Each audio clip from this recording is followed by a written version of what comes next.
ప్రేమ స్వరూపులారా, embodiments of love. సత్యమే ఈ స్వరూపాన్ని ధరించి It is the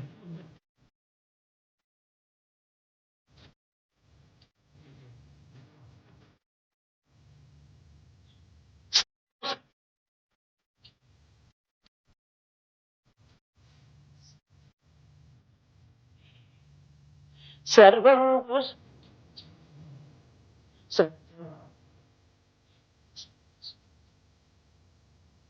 సత్యమహిమే స్థలమేది కనుగొన్న శుద్ధ సత్యం శుద్ధ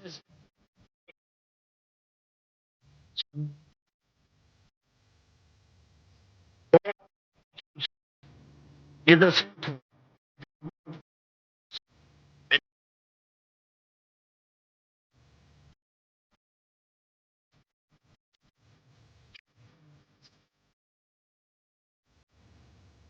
భాగ్యంలో సత్యం నుండి ఆవిర్భవించు.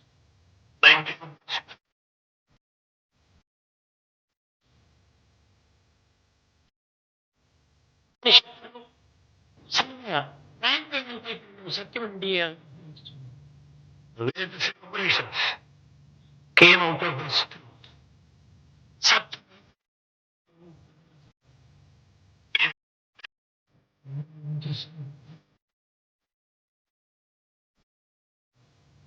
సత్యం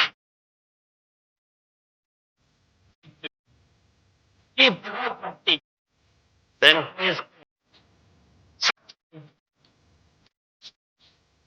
ఉపనిషత్తులు రసో వై సహా అన్నారు. Upanishads declared that God is truth. రసస్వరూపుడు అనగా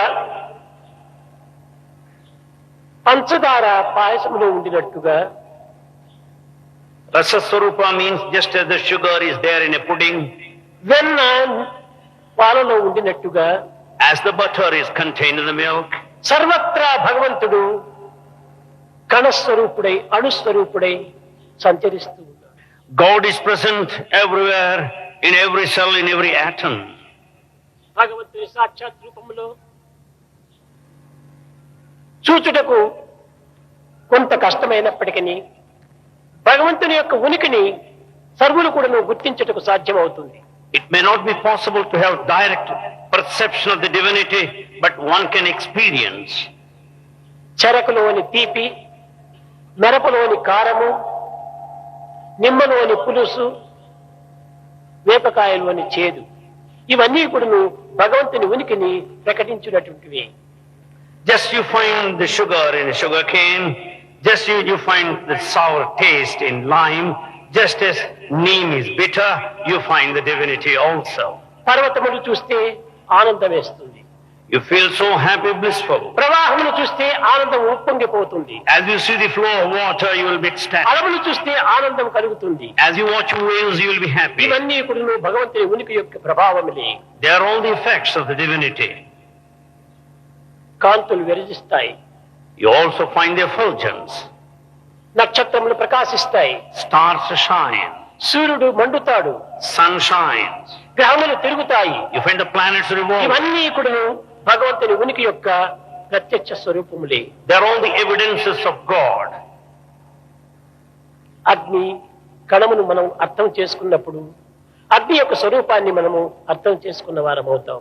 We have to understand the nature of the fire and then understand it clearly. నీటి బిందువు అర్థం చేసుకున్నప్పుడు గంగ యొక్క ప్రభావం కూడా మనం అర్థం చేసుకోవచ్చును. When you understand the nature of the drop, you will be able to understand the Ganges in general. అదే విధంగానే మానవత్వాన్ని అర్థం గావించుకున్నప్పుడే దైవత్వం కూడా మనం గుర్తించడానికి వీలవుతుంది. If you understand the principle of humanity, you will understand the divinity. నిత్య జీవితంలో తెల్లవారు మొదలు రాత్రి పరుండనంత వరకును మానవుడు తన యొక్క కర్తవ్య కర్మలు ఆచరిస్తూ ఉండినప్పటికీ మానవుడంటే ఏమిటో అని మానవునికి తెలియదు. Though man has been spending his time day in and day out, discharging all his responsibilities, he doesn't know his true innate nature. శరీర మనో ఇంద్రియముల యొక్క స్వరూపమే మానవుడిని భావిస్తున్నారు. He considers that the body is his very form. శరీరం మనో ఇంద్రియములకు అతీతమైనటువంటి వాడే మానవుడు. But man is beyond body. శరీర మనో ఇంద్రియములంతా కూడా పనిముట్లు. The body, mind and senses are instruments. ఎవడు మానవుడిని భావిస్తున్నాడో అతనే దీనికి master. He considers himself the body, the man, but he is the master of his instrument. కనుకనే మొట్టమొదట తన్ను తాను గుర్తించమని బోధిస్తుంది వేదాంతం. Therefore Vedanta, the spirituality, tells him to know his nature. తాననగా ఏమిటి? Who is the true self? ఫలాని వారి కుమారుడని చెప్పుకోవటం తానవుతుందా? Can you introduce yourself as the son of so లేక and తన so? పేరును తాను ఉచ్చరించుకోవటం తను తాను గుర్తించిన వాడవుతాడా? If you tell your name, do you represent that? లేక తన గుర్తులను ఆధారం చేసుకుని పరిచయం గావించుకున్నప్పుడు తను తాను గుర్తించిన వాడవుతాడా? If you introduce yourself by your profession, do you stand by that? లేక తన యొక్క దేశం యొక్క విషయమును ఉచ్చరించినప్పుడు తను తాను గుర్తించుకున్న వాడవుతాడా? If you stand for your nation, that does not stand for your true self. ఇది No. నిత్య జీవితంలో ఉపయోగించుకునేటువంటి యొక్క డైలాగ్ పదములు. They are the words which are used in our daily routine. తనను తాను గుర్తించుకోవటం అంటే దేహము క్షేత్రము. To know one's own self, one should know the body is the దేహి field. క్షేత్రజ్ఞుడు.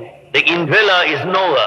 కనుక ఆ క్షేత్రజ్ఞుని గుర్తించుకోవటమే నిజమైనటువంటి యొక్క తన్ను తాను గుర్తించినటువంటి వాడవుతాడు. To know the nature of the knower, kshetrajna, amounts to the knowledge of the self. समस्त